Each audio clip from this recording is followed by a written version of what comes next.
नमस्कार साथियों, स्वागत है आपका जेके गुरुजी क्लासेस के यूट्यूब चैनल पर। पिछली क्लास में हम राजस्थान के संत संप्रदाय से संबंधित एक भाग है वो का क्लास है हमने देख ली थी, जिसमें हमने राजस्थान के जो कुछ संत संप्रदाय है उनमें से कुछ संप्रदायों के बारे में हमने बात पिछले वीडियो में हमने करी थी। आज बचे हुए जो कुछ संप्रदाय हैं उनके बारे में भी इस वीडियो में बात करने वाले हैं, तो ये वीडियो भी आपके लिए काफ़ी इंपॉर्टेंट हो रहेगा। साथ ही इस वीडियो इनके माध्यम से आपके जो भी संत संप्रदाय है उनसे जो शॉर्ट में जो भी आपके डायरेक्ट प्रश्न पूछे जाते हैं उन सभी प्रश्नों को कहते हैं इसमें आपके सीधे मिलेंगे। तो ये प्रश्न इस प्रश्न के हिसाब से या कह सकता हूँ कि इस टॉपिक के हिसाब से ये जो वीडियो है वो आपके लिए काफ़ी इंपॉर्टेंट रहने वाला है। तो चैनल पर नए हैं तो चैनल को सब्सक्राइब जरूर करिएगा और वीडियो अच्छा लगे तो उसे लाइक और शेयर जरूर करिएगा। चलिए शुरू करते हैं। सबसे पहले बात की जाए आज का हमारा जो पहला संप्रदाय रहेगा कि वो आपके गौड़ीय संप्रदाय। बात की जाए गौड़ीय संप्रदाय की शुरुआत किसने की थी, तो इसकी जो शुरुआत है वो आपके माधवाचार्य है उनके द्वारा करवाई गई थी। कहते हैं कि माधवाचार्य के जो शिष्य थे गौड़ स्वामी ने इस दर्शन का सर्वाधिक प्रचार किया था। तो याद रखिएगा कि इसका जो सर्वाधिक प्रचार किसके द्वारा किया गया था, तो आपके गौड़ स्वामी के द्वारा करवाया गया था, जो कि माधवाचार्य के शिष्य थे। और इन्हीं के कारण कहते हैं कि इनका इस संप्रदाय का नाम आपकी गौड़ीय संप्रदाय आपके पड़ा था। गौड़ीय संप्रदाय के जो प्रवर्तक माने जाते हैं वो प्रवर्तक माने जाते हैं आपके गौरानंद महाप्रभु चैतन्य। कौन माना जाता है? गौरानंद महाप्रभु चैतन्य है वो आपके माने जाते हैं। साथ ही इस संप्रदाय की शुरुआत है वो कहाँ हुई थी, तो आपके याद रखना है कि इसको शुरुआत है वो आपके बंगाल में हुई थी। उसके बाद फिर वृंदावन में आया और वृंदावन से आपके जयपुर में इस संप्रदाय का आपके जो विस्तार है वो धीरे धीरे देखने को मिला। इसकी जो प्रमुख पीठ है ना वो आपके वृंदावन में ही देखने को मिलती है। आपके जो आमेर के शासक थे मानसिक प्रथम, आमेर के शासक थे आपके मानसिक प्रथम थे। उन्होंने कहते हैं वृंदावन जो उत्तर प्रदेश में है वहाँ पे कहते हैं कि गोविंद देव जी का जो मंदिर है का निर्माण है वो आपके इनके द्वारा कैसे करवाया गया था। तो किसके द्वारा? तो आपके मानसिक प्रथम है उनके द्वारा आपका निर्माण करवाया गया था। फिर बात की जाए कि राजस्थान में जो गौड़ीय संप्रदाय की जो प्रमुख पीठ है गोविंद देव मंदिर है जो कि सिटी पैलेस जयपुर में है। कहाँ पे है? सिटी पैलेस जयपुर में। तो एक तो याद रखना है कि इसकी प्रमुख पीठ राजस्थान में कहाँ है, तो आपके जयपुर में है। इसका जयपुर में है और उसका मंदिर का नाम क्या है, तो आपके गोविंद देव मंदिर इसका नाम है। बात करेंगे इसका निर्माण किसने करवाया था, तो आपके जो आपके शासक थे सवाई जयसिंह उनके द्वारा कहते हैं कि इन्होंने आपके इसका निर्माण है मंदिर का निर्माण आपके करवाया गया था। साथ ही जयपुर के शासक सवाई जय सिंह ने इस संप्रदाय को सर्वाधिक कहते हैं कि श्रेय है वो आपके दिया था। सर्वाधिक इसमें कहते हैं प्रसार का काम है ना वो आपके जयपुर के जो सवाई सिंह हैं उसके द्वारा कहते हैं आपके जयपुर के सवाई जय सिंह हैं उनके द्वारा कहते हैं कि ये आपके करवाया गया था। साथ ही बात की जाए अगर गौड़ीय संप्रदाय के राजस्थान में कौन कौन से जो मंदिर हैं उनकी बात की जाए तो इसमें एक तो मंदिर आपको देखने को मिलता है आपके मदन मोहन मंदिर जो कि आपके करौली जिले में है। कौन सा मंदिर है? कि मदन मोहन मंदिर है जो कि करौली में है। बात की जाए इस मंदिर की तो इसमें कहते हैं कि जो प्रतिमा है वो चरण कृष्ण के चरणों जैसे है, यानी कि इसमें जो भगवान के कृष्ण के चरण हैं उनके रूप में है। साथ ही इस मंदिर में कहते हैं कि राधा और कृष्ण की युगल मूर्ति की पूजा की जाती है। याद रखिएगा कि मदन मोहन मंदिर है जो कि करौली में स्थित है और यहाँ पे सबसे इम्पोर्टेंट बात है कि राधा और कृष्ण की जो युगल मूर्ति में रूप में पूजा की जाती है। तो ये भी प्रश्न आया हुआ था कि किस संप्रदाय में भगवान कृष्ण और राधा की युगल रूप में पूजा की जाती है, तो आपका आंसर हो जाएगा गौड़ीय संप्रदाय में। और अगर इसका मंदिर की बात की जाए तो आपके मदन मोहन मंदिर है उसमें देखने को आपकी ये मिलता है। अगले बात की जाए तो अगला है आपके गोविंद देव जी का मंदिर। इस मंदिर की बात की जाए तो ये गोविंद देव जी का मंदिर है वो आपके जयपुर में है। मैंने पहले ही बताया था इस मंदिर जयपुर में है। जयपुर में भी आपके सिटी पैलेस है और वहाँ पे भी सिटी पैलेस में भी आपके जो चंद्र महल है उसके पास कहते हैं ये आपके बना हुआ है। कहते हैं कि ये बिना शिखर का मंदिर है। कैसा है? बिना शिखर का ये मंदिर आपको देखने को मिलता है और इसमें भगवान की जो प्रतिमा है यानी भगवान कृष्ण की जो प्रतिमा है, बात की जाए प्रतिमा का जो मुंह है ना भगवान कृष्ण के मुंह के समान है। किसके समान? भगवान कृष्ण है उनके मुंह के समान कहते हैं किसी जो प्रतिमा यहाँ पर देखने को मिलती है। अगला आता है इसमें गौड़ीय संप्रदाय से संबंधित कि आपके गोपीनाथ जी का मंदिर आता है। गोपीनाथ जी का मंदिर भी आपके करौली जिले में देखने को मिलता है और यहाँ पे कहते हैं कि प्रतिमा का जो वक्ष है वो कृष्ण के वक्ष के समान है। किसके? कृष्ण के संपर्क। तो ये सारी बातें हमने गौड़ीय संप्रदाय के बारे में करी है और यही प्रश्न है गौड़ीय संप्रदाय से ज़्यादातर आपके प्रश्न एग्जाम में पूछे जाते हैं। नेक्स्ट बात करें हम जसनाती संप्रदाय की बात करें तो जसनाती संप्रदाय के बारे में हम आगे इसमें बात करने वाले हैं। तो बात करें जसनाती संप्रदाय के बारे में तो जसनाती संप्रदाय है वो आपके निर्गुण निराकार ब्रह्मा की उपासना करता है। तो सबसे पहले बात कि जसनाती संप्रदाय में किसकी पूजा की जाती है, तो ब्रह्मा जी की पूजा की जाती है, वो भी निर्गुण और निराकार के रूप में यानी बिना किसी आकार के रूप में होती है। साथ ही इस आपके संप्रदाय के जो आपके प्रवर्तक कौन है, तो आपके जसनाथ जी है वो आपके जसनाती संप्रदाय के प्रवर्तक आपके माने जाते हैं। बात करें जाम्बो जी के गुरु थे, गुरु का नाम क्या था कि गोरखनाथ जी। कौन था?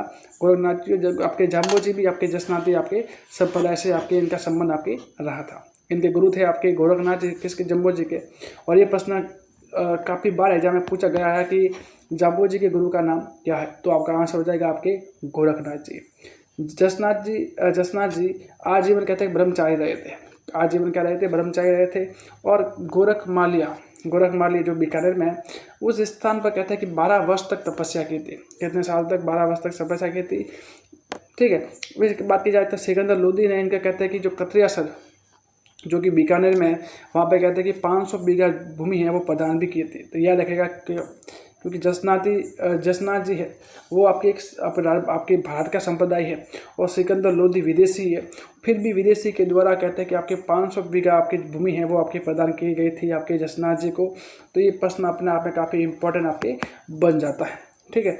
नेक्स्ट बात करें, अगला है कि आपके जसनाथ जी हैं, उन्होंने कहते हैं कि जसनाथ जी ने 1504 में कतरियासर बीकानेर में जसनाती संप्रदाय की आपकी स्थापना आपके की थी।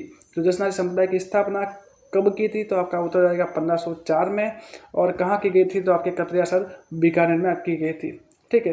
बात की जाए आपके यही पे कहते हैं कि आपके और जसनाती संप्रदाय है ना, इसे इंपॉर्टेंट बात ये आता है कि जसनाती संप्रदाय के जो लोग हैं वो एक प्रकार का नृत्य करते हैं, उसका नाम है आपके अग्नि नृत्य। कौन सा नृत्य है? अग्नि नृत्य है। अग्नि नृत्य है वो आपके जसनाती संप्रदाय के द्वारा आपके किया जाता है। ठीक है। नेक्स्ट बात करी जाए तो कहते हैं कि इन्होंने नेक्स्ट बात करें कि इन्होंने आपके लोह पांगल नामक कहते हैं तांत्रिक का घमंड भी आपके इन्होंने जो चोर किया गया था। जाम्बो जी के कहने पर कहते हैं कि इन्होंने जाम्बो जी के कहने पर दिल्ली के सुल्तान सिकंदर लोदी ने गौ हत्या पर रोक लगाई थी। तो इंपॉर्टेंट बात बताइए है किसके कहने पर सिकंदर लोदी के द्वारा कहते हैं गौ हत्या पर रोक लगा दी गई। तो आपका आंसर हो जाएगा आपके जाम्बो जी। फिर आपके मुकाम गांव में जाम्बो जी का समाधि स्थल भी है। जो मुकाम गांव है वहाँ पे जाम्बो जी का समाधि स्थल है। और यहाँ पे कहते हैं कि जब फाल्गुन की जो अमावस्या है और आश्विन की अमावस्या है उनको कहते हैं कि इस दिन इनके यहाँ पे मेला लगता है। ठीक है। तो ये बात ध्यान रखेगा। नेक्स्ट बात की जाए कि जसनाती संप्रदाय की प्रमुख पीठ कहाँ है? तो आपका उत्तर हो जाएगा आपकी कतरियासर बीकानेर में। इनकी जो प्रमुख पीठ है वो आपके रहने वाली है।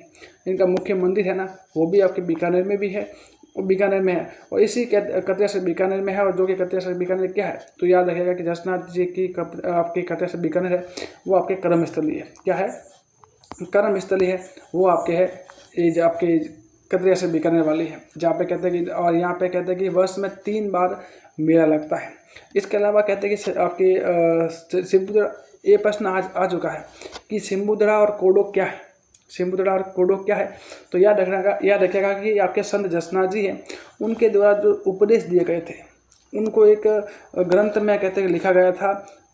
और उनके द्वारा जो उपदेश दिए गए थे, सॉरी ये कह रहा है कि जब अपने जसनाथ जी हैं उनके द्वारा जो उपदेश दिए गए थे उन उपदेशों के नाम है सिम्बुदड़ा और कोडो। और इनको जिस ग्रंथ में लिखा गया था उस ग्रंथ का नाम है आपके गोरख छंदो। क्या नाम है आपके? गोरख छंदो है। ठीक है। और इनकी रचना गोरख छंदो और सिर लोको में है। ठीक है। यानी इनके द्वारा कहते हैं आपके की गई थी। बात की जाएगा जसनाती में कितने नियम आते हैं और ये प्रश्न आपके एग्जाम में पूछा गया है। तो इसमें आपके कुल मिला के 36 नियम की पालना इसमें इस संप्रदाय के लोग हैं वो आपके करते हैं। और सर्वाधिक कहते हैं कि जो ये संप्रदाय है यहाँ के अनुयायी है वो जाट शब्द आपके जाट है वो आपके इनमें आके अनुयायी मिलते हैं। बात की जाए कि इस संप्रदाय में कुल मिला के 150 शब्द कितने हैं? 150 शब्द है वो आपके मिलते हैं। साथ ही इन संप्रदाय के द्वारा ये याद रखेगा कि इस संप्रदाय के द्वारा कहते हैं जाल वृक्ष, मोर का पंख और काली ऊन को कहते उनका धागा है ना उसको पवित्र मानते हैं, यानी इनको पूजा के रूप में ये शामिल करते हैं। साथ ही इस संप्रदाय में कहते हैं कि विरक्त मंडली को परमहंस मंडली कहते हैं। क्या कहते हैं? परमहंस मंडली। तो याद रखेगा कि इसमें प्रश्न इस तरह से आता है कि अगर कि कहता है कि परमहंस मंडली है वो किस संप्रदाय से संबंधित है। तो याद रखेगा कि इसका संबंध आपके जसनाती संप्रदाय से आपके देखने को मिलता है। तो इस तरह से प्रश्न आपको देखने को मिलता है। फिर बात की जाए कि जसनाती संप्रदाय के प्रमुख संत कौन है? तो आपके लालनाथ जी हैं, सवाईनाथ जी हैं, चोकनाथ जी हैं और रुस्तम जी हैं। ये चारों नाम आप थोड़ा याद रखेगा कि ये चारों का संबंध जसनाती संप्रदाय से और जसनाती संप्रदाय के प्रमुख आपके संत भी ये रहे थे। रामनाथ जी के द्वारा कहते हैं कि ग्रंथ लिखा गया था जो था आपके यशोनाथ पुराण। क्या लिखा गया था? यशोनाथ पुराण। साथ ही ये कहते हैं कि यह जसनाती संप्रदाय की बाइबिल कही जाती है। तो मोस्ट इम्पोर्टेंट क्वेश्चन इसमें यहाँ आ जाता है कि ये मोस्ट इंपॉर्टेंट क्वेश्चन कौन सा आता है कि इसमें कहते हैं कि कौन सी चीज़ है वो जसनाती संप्रदाय की बाइबिल कहा जाता है, जसनाती संप्रदाय की बाइबिल है वो कहा जाता है बाइबिल, तो वो हो जाएगा आपके यशोनाथ पुराण है उसमें आपके ये आ जाता है। ठीक है, तो ये सारी बातें आप थोड़ा ध्यान रखेगा।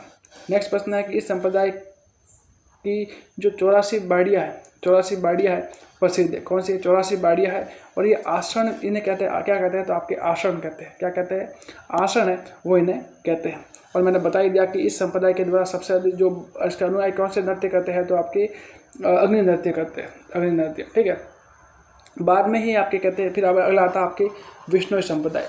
जसनाती संप्रदाय से ही आपके कहते हैं प्रभावित संप्रदाय है वो आपके विष्णु संप्रदाय है। और इस विष्णु संप्रदाय के जो प्रवर्तक कौन माने जाते थे, तो आपके जाम्बोजी हैं, वो आपके विष्णु संप्रदाय के प्रवर्तक है, वो आपके माने जाते हैं। जाम्बोजी की बात की जाए तो कहते हैं ये पर्यावरण रक्षक माने जाते हैं, पर्यावरण रक्षक माने जाते हैं, यानी इसे पर्यावरण वैज्ञानिक कहते हैं।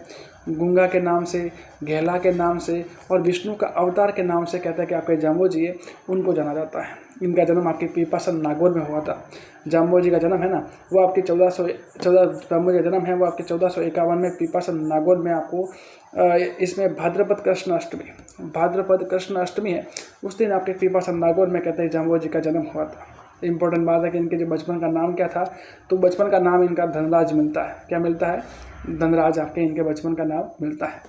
1483 में इनके माता पिता के देहांत होने के बाद कहते हैं कि जाम्बोजी है उन्होंने अपना घर है वो त्याग कर अपनी सारी संपत्ति है वो दान कर दी गई थी। क्या बोला था कि आपके 1483 में अपने जो माता पिता, जब इनके माता पिता का देहांत हुआ तो कहते हैं कि इन्होंने अपने जो ग्रह है उन अपने घर को त्याग दिया था और सारी संपत्ति है उनको दान कर दिया था। और बाद में कहते हैं कि वहीं पे समर्थल गए और वहीं पर रहते हुए उन्होंने सत्संग और हरिचर्चा के नाम पर हरिचर्चा की और अपने वहीं पर अपना समय है वो आपने व्यतीत किया। जाम्बोजी की बात की मैंने पिछले बात कर दी कि इनके गुरु का नाम क्या था, कि ये आपके इनके गुरु का नाम आपके गोरखनाथ जी था। ठीक है, यानी जाम्बोजी के गुरु गोरखनाथ जी, जाम्बोजी के गुरु गोरखनाथ जी थे। और कहते हैं कि इन्होंने विष्णु के निर्गुण और निराकार होने की उपासना पर बल दिया। बताया गया कि अपने इसमें जो भगवान है विष्णु है इनकी केवल मूर्ति पूजा नहीं होनी चाहिए, उनकी मूर्ति पूजा नहीं होगी बल्कि ये हर जगह विद्यमान है, तो उस हिसाब से इन्होंने कहता है और उसी पर बल दिया है। ठीक है, फिर बात की जाए कि समर्थल बीकानेर जहाँ पे कहते हैं इन्होंने जब सबसे अधिक जो समय है वो जाम्बोजी ने व्यतीत किया था, वहीं पर कहते हैं कि 1485 में विष्णु संप्रदाय की स्थापना कर ली। शुरुआत में कहते हैं जसनाती संप्रदाय से प्रभावित थे और उसके बाद 1485 में ही आपके समर्थल बीकानेर है वहाँ पे कहते हैं कि आपके इन्होंने विष्णु संप्रदाय की स्थापना की। और वही समर्थल को अब और आपकी जो समर्थल है उसको धोक धोरा के नाम से जाना जाता है। किसके नाम से, धोक धोरा के नाम से जाना जाता है। और आप जानते हैं कि आपके विष्णु संप्रदाय है वो 20 और 9 यानी 29 नियम का कहते हैं कि इसमें पालना आपकी की करते हैं। किसके नाम, कितने नाम के, तो आपके नियम की, तो आपके 29 नियम की पालना आपके इसमें की जाती है। और जाम्बोजी को कहते हैं कि विष्णु का अवतार है वो आपके माना जाता है। बाकी यार जाम्बोजी के प्रमुख ग्रंथ कौन कौन से हैं, तो ये प्रश्न एग्जाम में काफ़ी बार पूछा गया है जाम्बोजी से संबंधित। एक तो इनका जन्म के बारे में पूछा गया है, एक इनको किसका अवतार माना जाता है, एक आपके इन्होंने आपके विष्णु संप्रदाय की स्थापना कब की, और एक इनके द्वारा प्रमुख जो लिखे गए ग्रंथ हैं उनके। ये 4 प्रश्न सबसे ज़्यादा आपके इसमें विष्णु संप्रदाय से बनने की संभावना रहती है। तो अगर इनके ग्रंथों की बात की जाए तो एक तो इनका ग्रंथ है आपके 120 शब्दवाणियाँ, एक जंब सागर, जंब संहिता और विष्णु धर्म प्रकाश। याद रखेगा ऐसे कि जंब सागर, जंब संहिता, विष्णु धर्म प्रकाश, वो आपके एक साथ एक ही लाइन में याद रखेगा। कि कैसे याद रखोगे कि 120 वाणियाँ, जंब सागर, जंब संहिता, विष्णु धर्म प्रकाश, ये आपके सारे क्या है, जाम्बोजी के प्रमुख ग्रंथ आपके देखने को मिलते हैं। साथ ही इनकी जो प्रमुख पीठ है वो आपके समर्थल में बीकानेर में जिसे धोक धोरे के नाम से आपके जानते हैं, अभी हमने बात करी थी कि हमने कि जाम्बोजी कहते हैं कि आपकी ये गो हत्या पर रोक लगाने के लिए जो जाम्बोजी है ना वो सिकंदर लोदी से भी मिले थे। और सिकंदर लोदी ने कहते हैं कि सिकंदर लोदी इनसे इतने प्रभावित हुए कि इन्होंने बाद में गो हत्या पर प्रतिबंध है वो लगा दिया था, है नहीं। तो ये भी बात इसमें करी गई है। साथ ही बात की जाए कि गुरु जम्बेश्वर के कहने पर, यानी जाम्बोजी का ही दूसरा नाम है जम्बेश्वर, है ना। तो जाम्बोजी के कहने पर कहते हैं कि जैसलमेर के राजा थे जैत सिंह है, उन्होंने जाम्बा गाँव जो कि फलोदी में वहाँ पे एक तालाब बनाया जो विष्णुई संप्रदाय के लिए पुष्कर के समान पवित्र माना जाता है। ठीक है, तो उसका निर्माण किसने करवाया था, तो आपके जैसलमेर के शासक थे जैत सिंह, उनके द्वारा आपके करवाया गया था। बात की जाए जाम्बोजी की, तो जाम्बोजी ने कहते हैं 1536 को लालासर आपके बीकानेर है कि एक कंकेड़ी पेड़ है के नीचे शरीर त्यागा था, है ना। तो याद रखना, एक पेड़ का नाम ये थोड़ा याद रखिएगा कि कंकेड़ी पेड़ है और इसके नीचे कहते हैं अपना जो शरीर है वो त्यागा था। और कहाँ पे त्यागा था, तो आपके लालासर बीकानेर में त्यागा था, ठीक है। और तालवा गांव के निकट कहते हैं कि इन्होंने समाधि ली, बाद में उनकी समाधि ली और वही स्थान इसका वो जो स्थान है जहाँ समाधि ली वो स्थान इनके मुकाम के नाम से जाना जाता है। थोड़ा शब्द की हेरा फेरी है तो आप थोड़ा शब्दों पर थोड़ा ध्यान दीजिएगा। बात की जाए इनके मेलों की, तो इनका मेला है एक तो फाल्गुन अमावस्या को और एक आश्विन अमावस्या को। इन कहते हैं कि इनके जो मुकाम है जहाँ पे इन्होंने समाधि स्थल ली है वहाँ पे इनका बढ़ता है।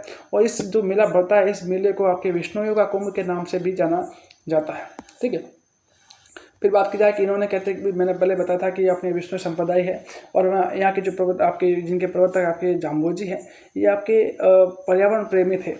और साथ ही इन्हीं के द्वारा कहते हैं कि आपके एक तो ये पर्यावरण जो पेड़ काटने वाला और सबसे अधिक जो प्रतिबंध लगाने का या फिर पेड़ को नहीं काटने के लिए जितने लोगों को जागरूक करने का कार्य है वो जाम्बोजी के द्वारा किया गया था। साथ ही विष्णु ही है और विष्णु ही कहते हैं कि अपने जो इनके पूजा स्थल में आपके जो खेड़ी वृक्ष है उनको सर्वश्रेष्ठ मानते हैं। यानी अपने जो खेड़ी वृक्ष है उनकी विष्णु समाज है वो आपकी पूजा करते हैं, ठीक है। बात की जाए जम्बो जी के आगे की तरफ, कहते हैं कि अब कुछ शब्द आते हैं जैसे कि जम्बो जी है ना, उनके मुंह से जो उच्चारित जो वाणी होती है उन वाणी को नाम दिया था आपके ये शब्द वाणी या जम्ब वाणी नाम दिया था या फिर गुरुवाणी के नाम से नाम दिया था। जबकि जो प्रवचन थे जो कि प्रवचन स्थल जिस स्थान पर वो प्रवचन देते थे उसका नाम दे दिया आपके सांथरी। क्या दिया, आपके सांथरी नाम है वो आपके दिया था।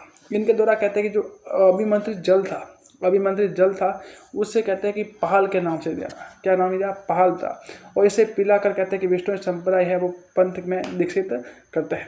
विष्णु धर्म के जो नीले वस्त्र कहते हैं ये जो है वो नीले वस्त्र आपके नहीं पहनते हैं। विष्णु संप्रदाय कहते हैं कि हरे वृक्षों की रक्षा के लिए आपके ये जाने जाते हैं। जम्बो जी की समाधि जो कि मुकाम में है, जो कहाँ है, बीकानेर में है, वहीं पर इनका मेला भी लगता है, हमने बात करी थी। तो कहते हैं कि गुरु जाम्बो जी के प्रति जो अगाध आस्था होने के कारण बीकानेर के राजा ने अपने जो राजकीय झंडे में खीजड़ी वृक्ष को राज्य चिन्ह के रूप में अंकित करवाया था जिसे माटो के माटो कहते हैं। क्या कहते हैं, माटो कहते हैं। और ये प्रश्न आपके एग्जाम में आने लायक है और काफ़ी अच्छा खासा प्रश्न इसमें देखने को मिलता है। नेक्स्ट प्रश्न, अगला संप्रदाय की बात की जाए तो आपके लालदासी संप्रदाय।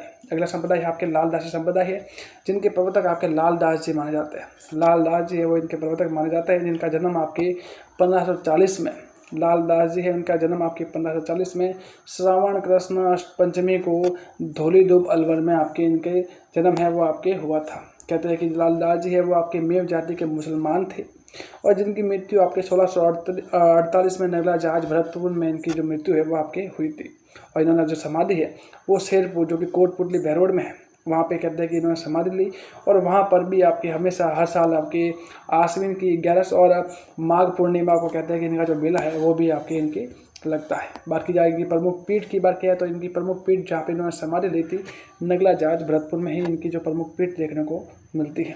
कहते हैं कि इनके गुरु थे गदन चिश्ती और ये प्रश्न एग्जाम में पूछा गया है कि इनके गुरु क्या कौन थे, तो आपको याद रखना है गदन चिश्ती थे। इन्होंने कहते हैं कि मुस्लिम संत गदन चिश्ती से दीक्षा ली थी और उन्हीं की प्रेरणा से धौलीधूप छोड़कर कहते हैं कि बांदोली गांव में कहते हैं कि सिंहशिला पहाड़ पर कहते हैं कुटिया बनाई थी, ठीक है। लालदासी संप्रदाय के व्यक्ति है वो स्वयं कमाकर खाना अनिवार्य है, यानी यह कहते हैं कि इनमें मांगने वाली प्रथा नहीं रहती। इनमें जो भी आपके इस संप्रदाय को मानते हैं वो स्वयं कमाएंगे और स्वयं खाएंगे, यही इनकी जो आपकी दीक्षा के रूप में जानते माना जाता है। इस संप्रदाय में कहते हैं कि दीक्षा लेने का तरीका थोड़ा अलग ही तरह का होता है, जिसमें कहते हैं कि सबसे पहले इसमें होता है कि जो व्यक्ति लालदासी संप्रदाय से जुड़ता है सबसे पहले उसकी शर्म मिटाई जाती है। शर्म मिटाई जाती मतलब उसको इस तरह से कार्य करवाए जाते हैं ताकि उसकी समाज में प्रति जो शर्म होती है वो शर्म टूट कर अलग हो जाए। जैसे यानी इसमें जब ये संप्रदाय अपनाता है तो इसमें व्यक्ति का जो मुँह काला करके इनके गधे पर उल्टा मुंह करके बैठाया जाता है और फिर उसके पूरे गांव में घुमाया जाता है और बाद में मीठी शरबत है वो पिलाई जाती है। यानी ये घुमाने का एक तरीका होता है कि जो भी शर्म बची है उस व्यक्ति के अंदर वो आपके सभी शर्म तोड़कर उसके बाद भगवान की भक्ति है उसमें आपके लग जाए, ठीक है। कहते हैं कि इनके जो अनुयायी हैं वो वैष्णव संप्रदाय की पालना करते हैं। लालदासी संप्रदाय के अधिकांश लोग हैं वो मेव जाति के मुसलमान होते हैं। नीच जाति के मुसलमान होते हैं। और साथ ही इन्हें हिंदू और मुस्लिम एकता और नैतिक शुद्धता पर भी इन्होंने कहते हैं कि आपके लाल दास जी उन्होंने बल दिया था। इनका जो प्रमुख ग्रंथ है लाल दास जी का चेतावनियाँ में इनकी कहते हैं कि जो वाणियाँ हैं, इनकी जो बातें वो आपके संग्रहित करी गई है। फिर अगले संप्रदाय है आपके चरणदासी संप्रदाय। चरणदासी संप्रदाय के प्रवर्तक है वो आपके चरणदास जी है, वो इनके प्रवर्तक माने जाते हैं। बात की जाए कि इन संप्रदाय के ये संप्रदाय है वो सगुण और निर्गुण भक्ति का मिश्रण है। तो यह देखेगा कि चरणदासी संप्रदाय है ना, वो सगुण और निर्गुण दोनों का मिश्रण देखने को इसमें मिलता है। इस संप्रदाय में कहते हैं कि निर्गुण निराकार ब्रह्मा की सखी भाव की सगुण रूप से भक्ति की जाती है। तो ये सबसे इम्पोर्टेंट प्रश्न यहाँ पे आता है कि किस संप्रदाय में ब्रह्मा के सखी भाव की पूजा की जाती है। तो याद रखेगा आपको चरणदासी संप्रदाय, और ये प्रश्न एग्जाम में पूछा गया है, तो इसको थोड़ा सा ध्यान रखिएगा। इसमें कुल मिला के 42 नियम आते हैं, जबकि और चरणदास जी के कुल 52 शिष्य थे। नियम कितने हैं? तो 42 नियम है। ये नियम थोड़ा याद रखेगा कि कई बार पूछ लिया जाता है, जैसे आपके इसमें एक ऐसे पूछ लिया जाता है कि कई बार आपके एक तरफ से आपके संप्रदाय दे दिया जाए, एक तरफ से नियम दे दिया जाए कि बताओ कैसे। आप यहाँ पे दे दिया जाए कि अगर विष्णु संप्रदाय दे दिया, यहाँ पे 29 नियम दे दिया, यहाँ पे चरणदासी संप्रदाय दे दिया, यहाँ पे 42 संप्रदाय दे दिया, बताओ कि इसको मिलान करो। तो इस तरह के प्रश्न भी आपको देखने को मिल सकते हैं, तो आप थोड़ा इसमें थोड़ा ध्यान दीजिएगा, ठीक है। तो इसमें नियम कितने हैं? तो 42 नियम है। और कहते हैं कि इनके द्वारा कहते हैं 52 जो इनके चरणदास जी है उनके कुल मिला के 52 शिष्य इनके थे। बात किया जो इनका जन्म है वो आपके डेरा गाँव अलवर में हुआ था। कहाँ पे हुआ था? डेरा गाँव अलवर में हुआ था। और चरणदास जी का बचपन का नाम क्या था? तो आपको याद रखेगा रणजीत है इनके बचपन का नाम था। गुरु का नाम आपके सुखदेव जी था। और इन्हीं से कहते हैं कि इन्होंने से ही शिक्षा लेने के बाद सुखदेव जी हैं उनके द्वारा कहते हैं कि इनका नाम है वो चरणदास आपके रखा गया था। कहते हैं इनके प्रमुख ग्रंथ की बात की जाए तो इनके ग्रंथ है वो आपके अष्टांग योग, ब्रह्मा ज्ञान सागर, योग संदेह सागर, ब्रह्मचरित्र, ज्ञान सरोवर, भक्ति सागर, शबद और भक्ति पदार्थ, ये सारे क्या है? इनके जो ग्रंथ है वो थे। इनकी मृत्यु है वो आपके 1839 विक्रम संवत में मार्गशीर्ष कृष्ण सप्तमी को कहते हैं कि दिल्ली में हुई। और इनकी समाधि कहते हैं कि इनकी समाधि बनी हुई है। और इन्हीं की और वहीं पर कहते हैं कि आपकी जो बसंत पंचमी है वहाँ पे आपके इनका जो मेला है वो आपके लगता है, ठीक है।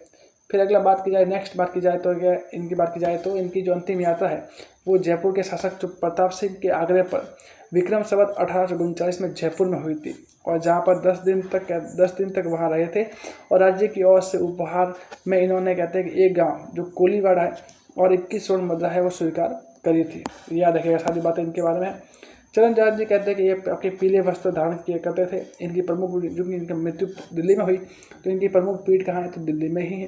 कहते हैं चरणदास जी इन्होंने कहते हैं नादिर शाह के आक्रमण की भविष्यवाणी की थी। और ये प्रश्न आपके एग्जाम में पूछा गया है कि किस संत के द्वारा कहते हैं कि नादिर शाह के आक्रमण की भविष्यवाणी की थी। तो आपका याद रखेगा कि चरणदास जी उनके द्वारा कहते हैं कि भविष्यवाणी आपकी की गई थी। चरणदास जी के कहते हैं कि 2 शिष्य थे, एक तो सहजो बाई और एक दयाबाई। और ये प्रश्न भी इम्पोर्टेंट प्रश्न है, इसमें पूछा गया है कि आपके ये प्रश्न काफ़ी बार पूछा गया है कि सहजो बाई और दयाबाई किन की शिष्य है। तो याद रखेगा कि चरणदास जी है उनकी शिष्य है। और इनके द्वारा कहते हैं कि जो रचना की बात की जाए तो सहज प्रकाश, 7 बार निर्णय और 16 तिथि निर्णय, ये सारी इनकी रचनाएं हैं। और दयाबाई की रचना है वो दया बोध और विनय मल्लिका है। तो विनय मल्लिका थोड़ा नाम याद रखेगा क्योंकि ये प्रश्न विनय मल्लिका का प्रश्न पूछ लिया गया है दयाबाई से संबंधित, है ना, कि इनकी जो रचना कौन सी है, ठीक है। तो आज की क्लास हम यही रखते हैं। आगे वाले जो भी संप्रदाय बचे हैं वो अगले क्लास में हम पढ़ेंगे, ठीक है। तो आई होप कि जो भी मैंने बातें बताई है, जो कि आपकी पिछले एग्जाम में पूछी भी गई है, तो सारी बातों के बारे में हमने इस वीडियो में चर्चा करी है। तो आपको ये क्लास कैसी लगी इसके बारे में कमेंट जरूर कीजिएगा। चैनल पर नए तो चैनल को सब्सक्राइब जरूर कीजिएगा। और अगली क्लास तक हो सके कि हमने इस संप्रदाय वाले टॉपिक को पूरा कर लेंगे। तो आपको और साथ ही जैसे और भी क्लासेस देखनी है तो आप इस चैनल को सब्सक्राइब करके जरूर रखिएगा, ताकि ऐसे सभी जो क्लास है वो आपको रेगुलरली आपको मिलते हैं नेक्स्ट क्लास में। तब तक के लिए बढ़ते रहे। धन्यवाद।